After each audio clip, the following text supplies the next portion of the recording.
fear between men and women. All of us, we are blood donors. This is Juba Echo TV. Information for empowerment.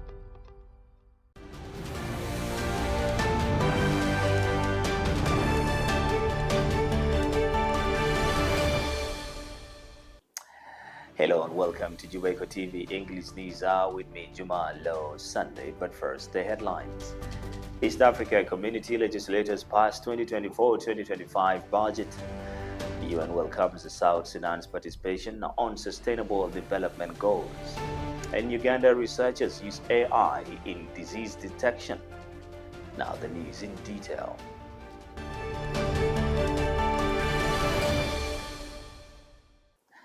The East Africa legislators, EALA, has passed the 2024-2025 budget for the regional body totaling to $114 million. Now, the regional parliament says it is prioritizing attainment of peace and security in the East African region. More on this following report with Kelly Abale. 53,118,520. The East African Court of Justice, 4,858,553. The East African Legislative Assembly, 20,489,040. 69,040. The budget passed by the regional parliament is the East African expenditure for the financial year 2024-2025, with peace and security on the front matter.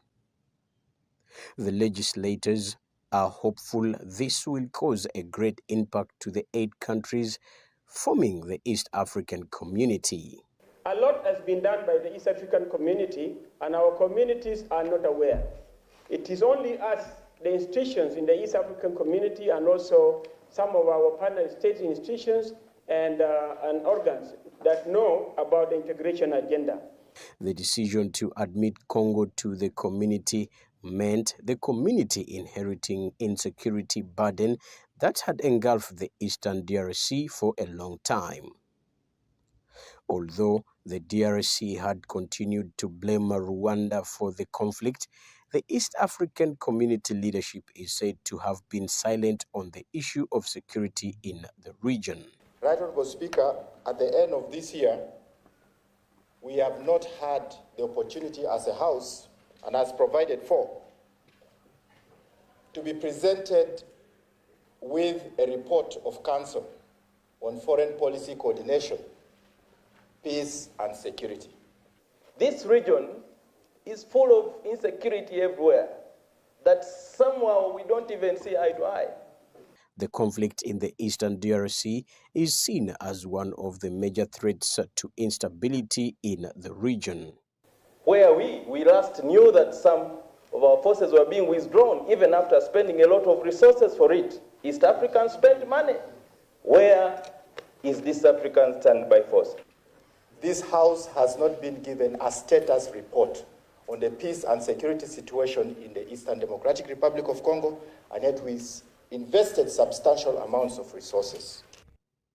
The conflict in DRC is said to have cost the region millions of dollars in trying to end the conflict. On the peace and security, I think it's a very important matter that has been discussed here, and I wish to confirm that indeed the Council deliberated on that report and adopted it in the Council that ended early this morning. So we will be submitting it to the Assembly as the requirement is there. It is true we have a lot of problems within the region, and it is a joint responsibility for all the governments of the region and all of you, and particularly you, the members of parliament.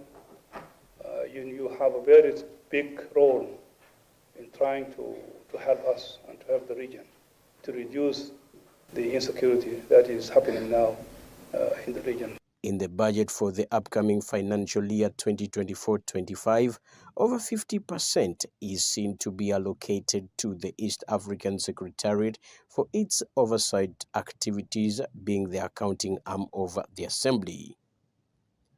The legislators urge the Secretary to consider demanding priorities over the citizens in the region. I mentioned about that 2 bills were brought here to the Assembly, and they are council bills. Even the last year, 2022-2024, they are 3, but council bills. Right, Honourable Speaker, I want to urge the Council and the House that if the climate change bill is not brought really right, Honourable Speaker, I think we as members of this August Assembly, we will bring it ourselves as a private member bill. The Council of Ministers really should work very hard to enhance the sector of agriculture and food security. It's estimated that by 2030, if we do not put our priorities right in trying to address the climate change effect, we will have more IDPs and more refugees due to climate change. Reporting for Juba Echo TV, I am Kelly Abale. The United Nations Special Representative Nicholas Haysom acknowledges the collaboration of the South Sudan government with UNESCO towards preparing South Sudan's nomination to the World Heritage Committee through the Wildlife Migration and the World Heritage List, paving a way for initiatives to preserve the country's rich biodiversity, contributing to the achievement of the Sustainable Development Goals in the SDG 15 for sustainable use of life on land.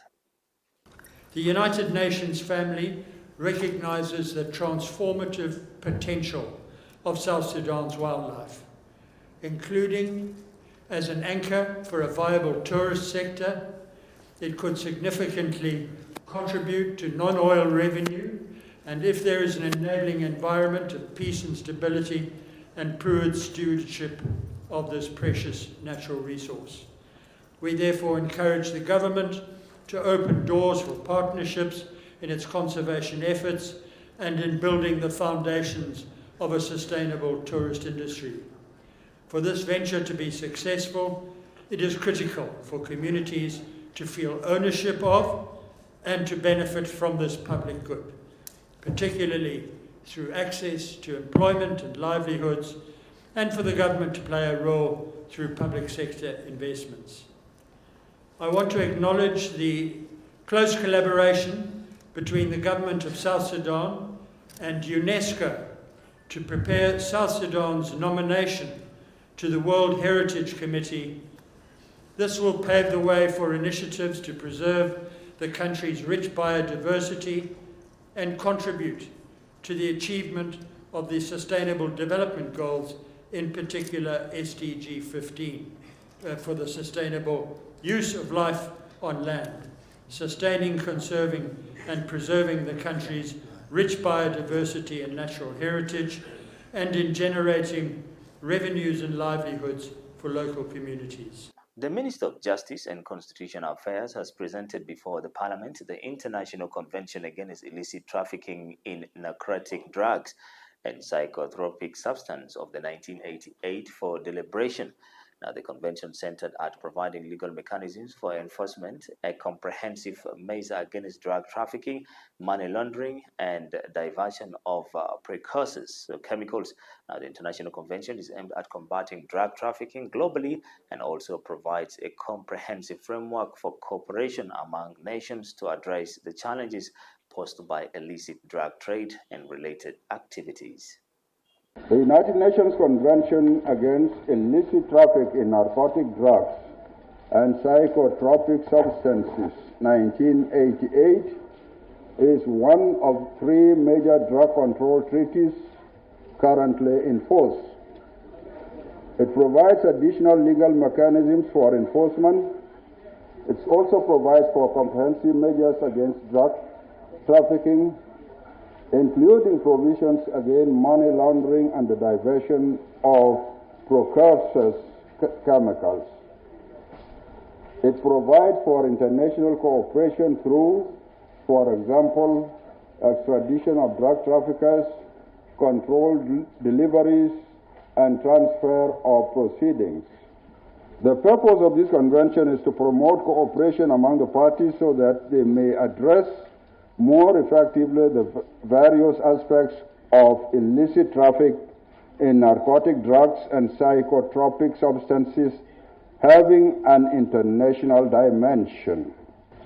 Article 1 of the Convention on the Definition. This article provides for some important definitions such as cannabis plant, coca bush, narcotic drug, opium poppy, and psychotropic substance.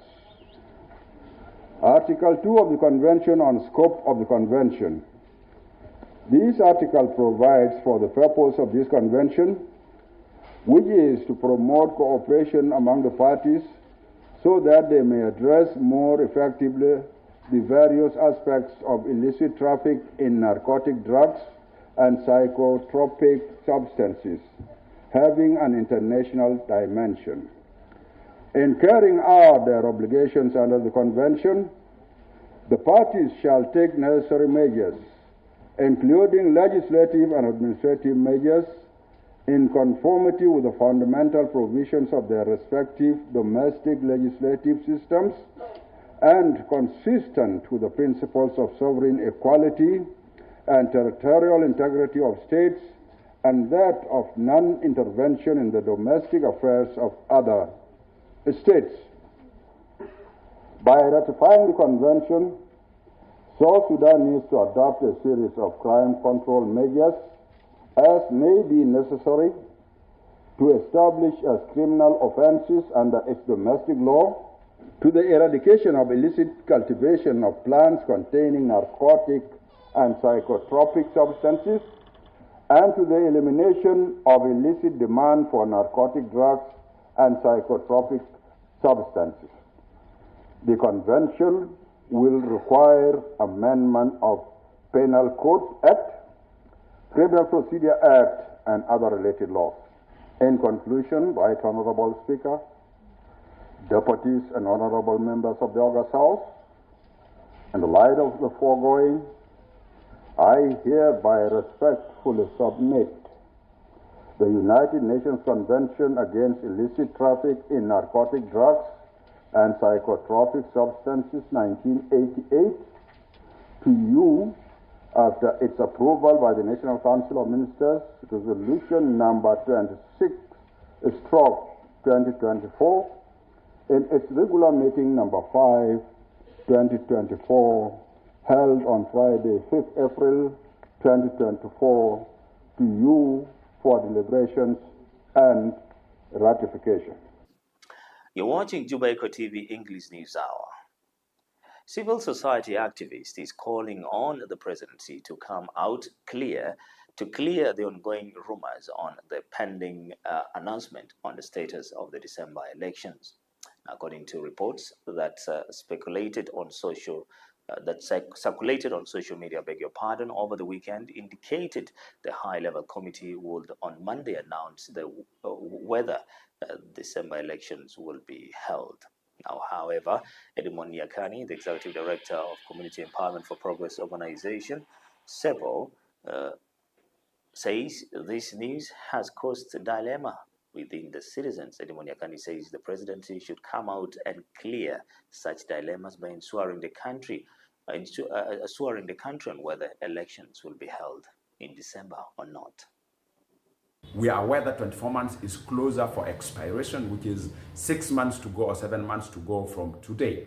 And as we have seen quite a number of media articles, which was published that the high-level committee on Monday, tomorrow, will decide on the fate of the election, which for us is a surprise because we feel that the establishment of the National Election Commission per its legislation and its mandate with reference to the provision of the R-Access, National Election Commission is the only body in the country tasked to make a public opinion on the fate of the conduct of the election as scheduled for December 2024.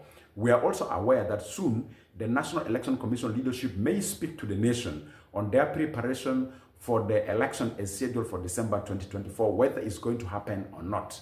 And we are also aware that the creation of conducive environment for the conduct of the election as per today are not yet in place. In terms of having a unified forces, in terms of reducing the deadly communal violence that are going in the country, in terms of funds for financing the electoral process, as we're aware that electoral process is one of the expensive assignments. I would like to take this opportunity that if the leadership of the high-level committee is presenting their findings of the evaluation to the leadership of the country, which is mainly the presidency, there's a need to recommend for the presidency to commission inter-party dialogue immediately. Because based on the spirit of the revitalized agreement, any decision with regards to the implementation of any pending task of the revitalized peace agreement, it have to come through the consensus of the political parties that are signatory to the revitalized peace agreement. And the only platform for political parties that are signatory to the revitalized peace agreement to make a decision through consensus is inter-party dialogue. And that's why I would like to appeal to the presidency that rescue the country in terms of having a dilemma on the fate of the elections. We are in a serious dilemma whether elections will be held by December 2024 or not, and I'm one of the champions that elections will be held. But today, as we speak, political decisions were delayed until day of today that have fixed the timeline for the conduct of the elections to be very harder for the leadership of the National Election Commission. I would like to appeal to the presidency as we receive tomorrow, Monday, the results of the evaluation of the high-level committee on the implementation of the roadmap on the pending task of the revitalized peace agreement. Please commission immediately inter-party dialogue, and the inter-party dialogue should reach urgent consensus on the fate of the election and the remaining pending task of the implementation of the revitalized peace agreement. Government officials pay tribute to Paramount Chief late Simon Soro Kenyi Bilal. It is with deep sorrow and breaking heart when I received the news about the death of Chief Simon Soro Kenyi Bilal on June 24, 2024. Chief Soro, 103 years old, had tremendous contribution to the community of Rokon in Juba County as well as Central Victoria State, right from the time of Anyanya struggle. The late served in several portfolios of significance, including working as a teacher, a wildlife officer, and a lay leader at ECSS St. Matthias Church, among others. At the time of the 32 states, the late worked as chairperson of Council of Chiefs in the defunct Jubek State. Chief Soro shall be remembered as an elder in the community with sophisticated nationalistic character of truth, wisdom, and love. May his departure to the Lord cement a spirit of unity with the family of the Nyasu clan, the community of Juba County, and Central Equatorial State as a whole. The wife, the children, and the rest of the family accept my sincere condolence upon the loss of loving son, brother, father, elder, and outstanding citizen, as the late will be laid to rest his ancestral home in Rokon Payam, Juba County. I pray, may God consult the family. May the God Lord late Chief Soro save, receive his soul, and rest in peace. Signed, His Excellency General Agustino Jadala Camilo Pani, Governor, Government of Central Coast State. And now to international news. Ugandan researchers use AI in disease detection. This team at Makerere University say they've been able to develop computer programs using artificial intelligence to recognize different disease parasites. Using a smartphone attached to a 3D printer, images are captured and the computer is able to read and detect different parasites. We are even able to look at quantification of the malaria density, which is health-wise known as parasitemia determination. So in this, we are training the model to learn parasites as well as white blood cells, so that at the end of the day, we can be able to quantify the infection. The scientists are now scaling up their research. They've collected thousands of samples across the country to test their technology and its efficacy.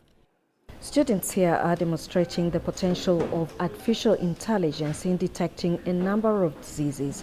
They claim the technology could be a game changer for real-time solutions for diseases like tuberculosis, malaria, or cervical cancer, which are still a burden in this country. The scientists also hope to use the application to produce data for future predictions of disease burdens. One of the things you can do is find out which areas have a lot of malaria prevalence, and by combining that information with information like about how people are moving and also some natural factors. For instance, we know when it's a rainy season, we expect to have a lot of mosquitoes.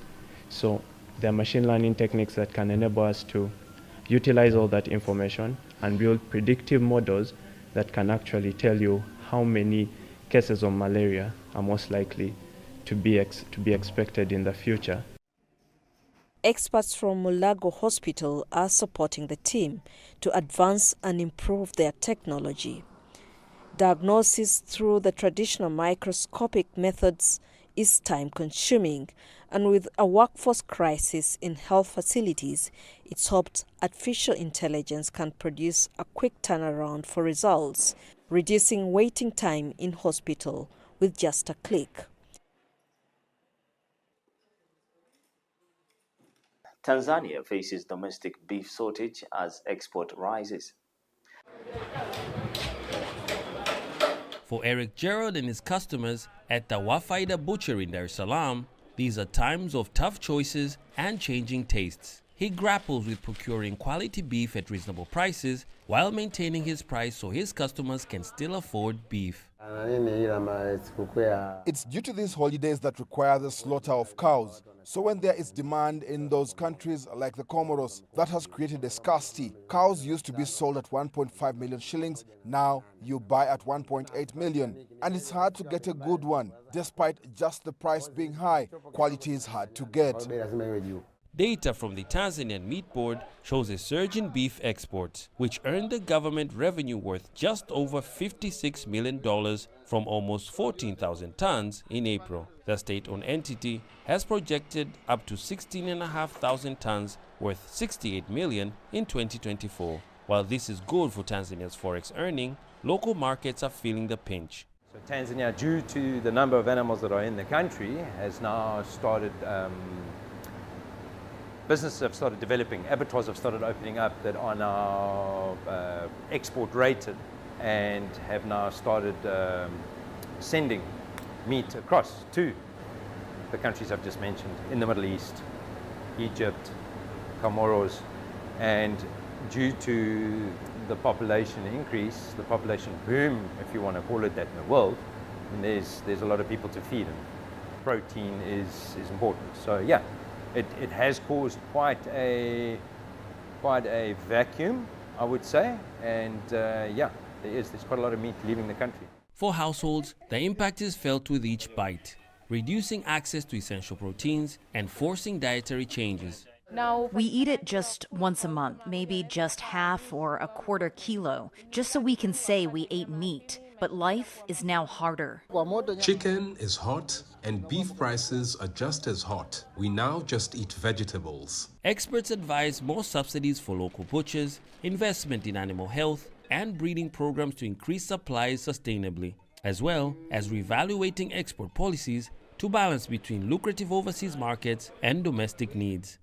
With government intervention, community adaptation, and possibly a rebalancing of exports and domestic needs, there may be yet a silver lining. For the millions here, the hope is that this shift catalyzes a more sustainable and accessible meat industry, ensuring that the next generation can enjoy the preferred dishes without current burdens. And prolonged war takes heavy toll on education in Syria. Prolonged war in Syria is taking a toll on the country's educational system, with thousands of primary schools damaged over the last decade. The latest data from the United Nations Children's Fund shows there are nearly 7 million children in Syria who need education services, at a primary school in a village in Hama province. 43 children cram into a small class with students seated 4 to a chair, and the rest are standing. Some days, kids don't make it to school at all. 7-year-old Sama talks about the consequences of fuel shortages and unreliable transportation. I have to get up very early to catch the minibus to school. Sometimes, I have to wait on the street for over an hour. If the minibus is full, I have no choice but to return home. To create more space for young children, the school has stopped classes for older students and was forced to deny admission to about 200 new students this year due to limited resources. The school's building is very old and run down, making it unsafe for the students, especially after the earthquake struck and caused cracks in the building. Now, the school is under high pressure as the number of students grow. The burden on the school increases, but the number of classrooms is limited. We hope to have 5 additional classrooms. According to UNICEF, there are about 2.4 million children in Syria who are out of school and another 1.6 million who are at risk of dropping out. And now it's time for the sports update with Isaac Dennis. In the world of football, looking into the concluding transfer in Juba Local Football Association, of course, it concluded with a number of signing with so many teams around Juba, South Sudan, and of course other parts of the country. Melekia FC over Juba, Seginza, the Seginja over Kizito, Aguero, aka, that is of course aka Sergio Aguero, for a 1-year deal from of course a City Dove Academy, while Munuki have concluded the season with signing over 3 good players and others, including of course likes of Mandela Malish, who played for Atlabara, likes of course that's Ramadan John Aid, the former Almeric and Melegia goalkeeper, have also signed for Munuki, not forgetting of course a former KCC, and that is Katoru FC, and Al Horia FC striker, that's of course Faizo aka Halan, who have also signed for, that is a team Munuki FC. While in the second division, aside of course a team Nyokuron, who has been promoted to the first division this season coming 2024-2025, they have secured the signature of course the former, that is Simba and Atlabara player Scopas Abgo, who have signed up for Nyakuron FC, while of course Jamus FC, who are preparing for the African of course Confederation Cup, they have secured the signature of the Senegalese international at the end of the transfer that was closed last week in Juba Local Football Association, of course by signing that's Gomez in a 1-year deal. While of course in the regional league, Paida Black Angels have qualified to the FIFA Big League after of course beating Gateway by 2-1 in the home game. In the national scene, Spain have qualified to the round of 8 in the Euro 2024 after beating Georgia by 4-1, and of course England winning by 2-1 against Slovakia, and Germany of course are leading there by 2-0 against Denmark. The shocking news is Italy has been beaten by Switzerland in the Euro 2024 in the round of 16. In the Copa America, Argentina won by 2-0 against Peru, while Canada and Chile were of course held in a goalless draw. For Juba Echo Sports News, I'm Isaac Dennis reporting. All right, now it's time for the weather update with Kawate Williams. Hello, welcome to the weather forecast. I'm Wate Williams. So let's look at today's current weather. It will be 28 degrees Celsius, feels like 28 degrees Celsius, and it will be cloudy. Tonight it will be 25 degrees Celsius, feels like 26 degrees Celsius, and it will be cloudy. At dawn, it will be 22 degrees Celsius, it feels like 23 degrees Celsius, and it will be cloudy, breeze and cold. So let's look at tomorrow's weather. It will be 38 degrees Celsius, feels like 41 degrees Celsius. It will be mostly cloudy and very hot, high. At night, it will be 23 degrees Celsius. It will be low, partly to mostly cloudy, and it feels like 25 degrees Celsius. Thank you. Well, that's it for today's edition of the News Hour, but here is a recap of the top stories once again. East Africa Community legislators passed 2024-2025 budget. The UN welcomes South Sudan's participation on sustainable development goals. And Ugandan researchers use AI in disease detection. Well, that's it for today's edition. Thank you so much for watching Juba Echo TV. Why don't you follow us live on our social media handles at Juba Echo TV. Keep watching Juba Echo TV. Goodbye. I'm Juma Low.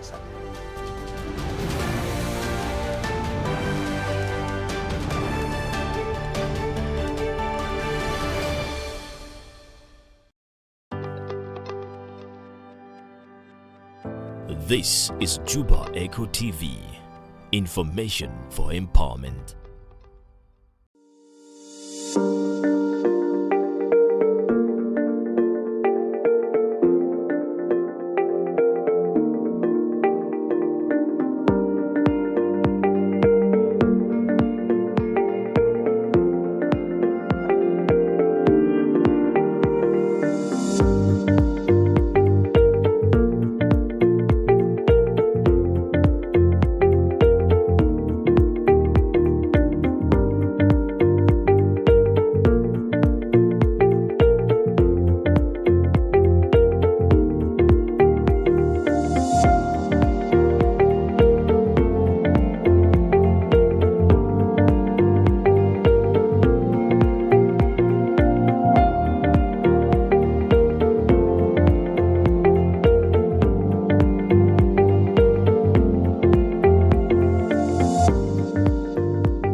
Hello there, I'm Linor Moudou. Welcome to Africa 54. Here is what's coming up. South African President Cyril Ramaphosa unveils a new cabinet, appointing an ex-opposition leader after elections stripped his party of its majority. Female suicide bombers kill at least 18 in coordinated attacks in Nigeria's northeastern Borno state. Scores are wounded. And U.S. presidential election candidates Democrat Joe Biden and Republican Donald Trump hit the campaign trail after a contentious debate. All this and much more coming up on today's Africa 54.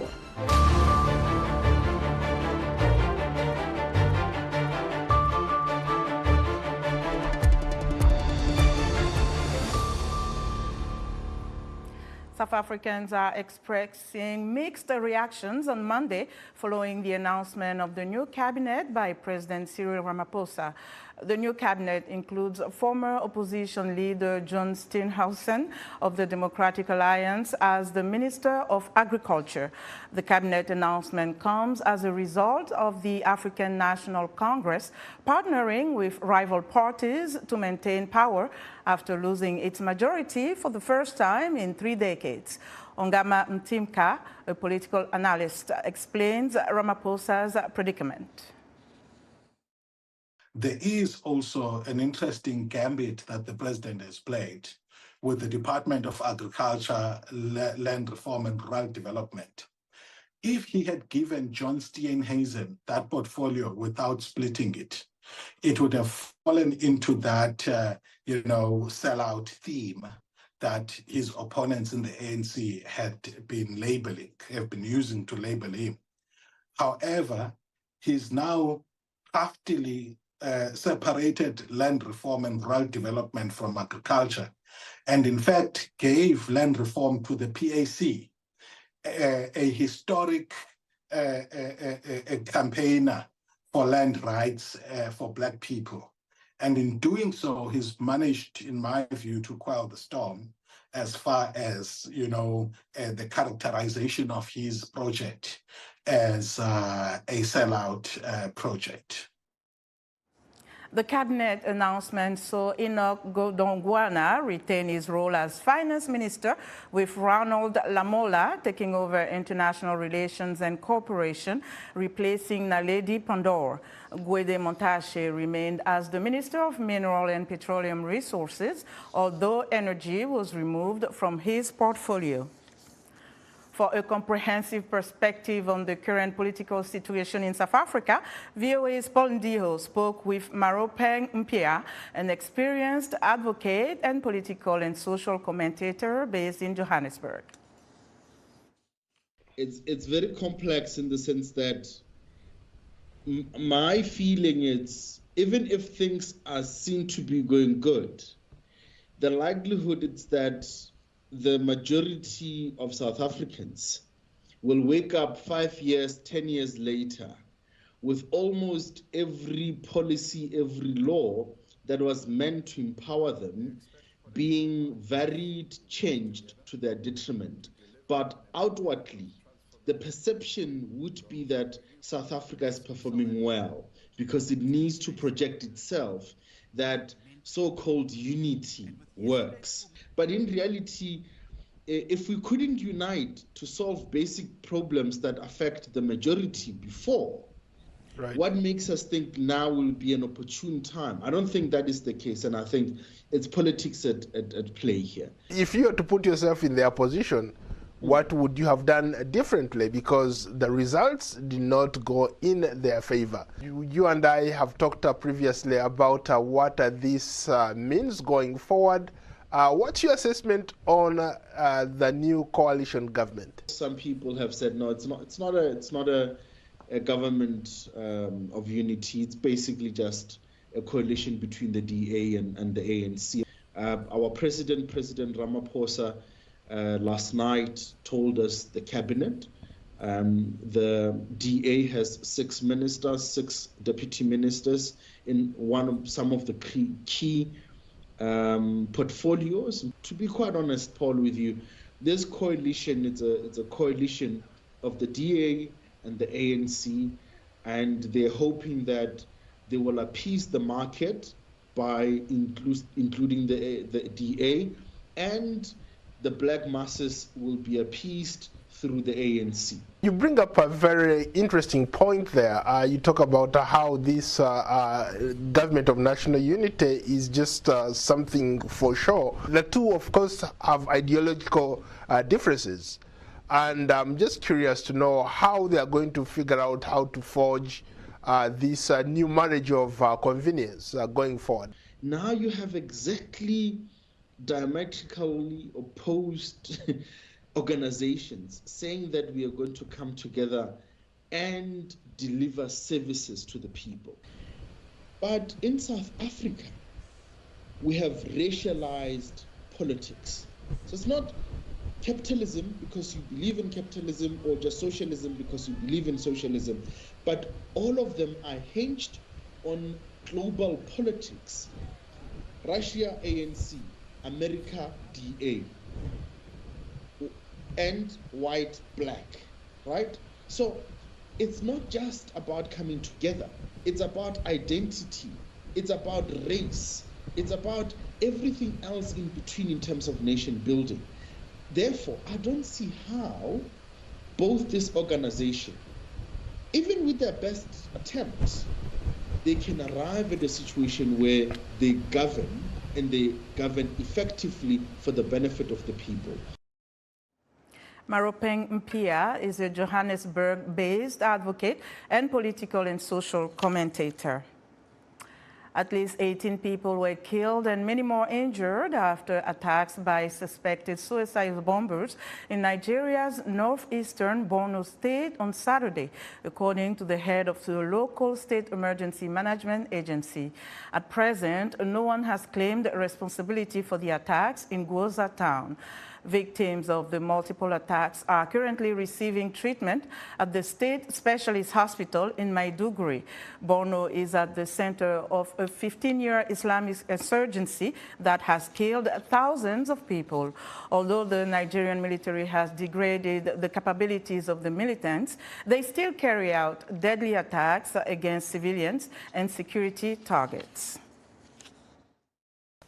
I personally lost 3 of my, friends instantly there at that first blast. Thereon, afterwards, some people now started for the funeral of one of the 3 that I lost. At the funeral ground, another one also blasted. Afterwards, as the DG Sema said, because I spoke with him personally, he said they were preparing a rescue mission at the General Hospital Goza when another one blasted instantly in the hospital. And there was another one around the hospital, and there is other one in house.